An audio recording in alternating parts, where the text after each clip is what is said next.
रिंगणामधली माढा लोकसभा मतदारसंघामध्ये आता रणजितसिंह निंबाळकर विरुद्ध धैर्यशील मोहिते पाटील असा थेट सामना होणार आहे। 2 दिवसांमध्ये धैर्यशील मोहिते पाटील हे शरद पवार गटात प्रवेश करत तुतारी हाती घेणार आहेत, तर 16 एप्रिलला धैर्यशील मोहिते पाटील शरद पवार गटाकडून उमेदवारी अर्ज भरणार आहेत। दरम्यान माढ्याच्या रिंगणामध्ये शरद पवार यांनी भाजपला दिलेल्या धक्क्याचा आढावा घेऊयात एका रिपोर्टमधून। धैर्यशील मोहिते पाटील तुतारी हाती घेणार, 2 दिवसानंतर पवार गटात करणार प्रवेश। रणजितसिंह निंबाळकर यांना मोहिते पाटलांचं आव्हान।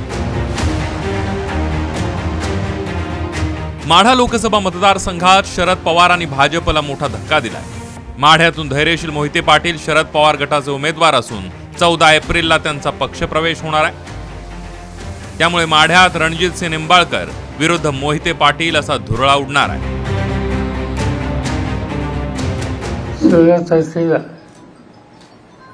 असेच सरकारी आमच्या पक्षामध्ये येत आहेत, ज्यांचं नाव धैर्यशील मोहिते।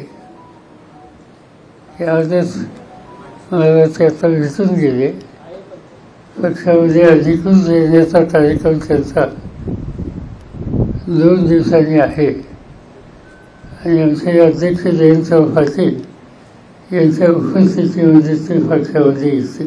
साहेबांची मी फक्त सदिच्छा भेट घ्यायला आलो। अजूनही काही अडचण आहे का? तांत्रिक अडचण किंवा पॉलिटिकल कंपल्शन काही आहे का?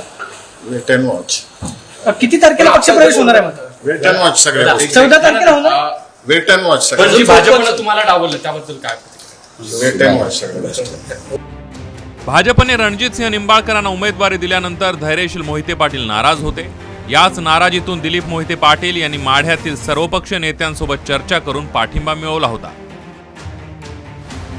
तर माढा लोकसभेचा तिढा कायम असल्याचं पाहायला मिळत आहे। त्यामुळे माढा लोकसभेच्या रिंगणात एका बाजूला खासदार रणजितसिंह निंबाळकर आणि आमदार जयकुमार गोरे आहेत, तर दुसरीकडे विजयसिंह मोहिते पाटील, रामराजे नाईक निंबाळकर या मातब्बर नेत्यांसह धैर्यशील मोहिते पाटील, आमदार दीपक चव्हाण, नुकतेच शिंदे गटाची साथ सोडणारे आमदार संजय कोकाटे आहेत।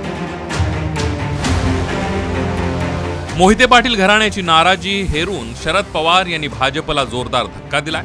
मात्र रणजितसिंह नाईक निंबाळकर यांचाच विजय होईल असा विश्वास भाजप प्रदेशाध्यक्ष चंद्रशेखर बावनकुळे यांनी व्यक्त केला।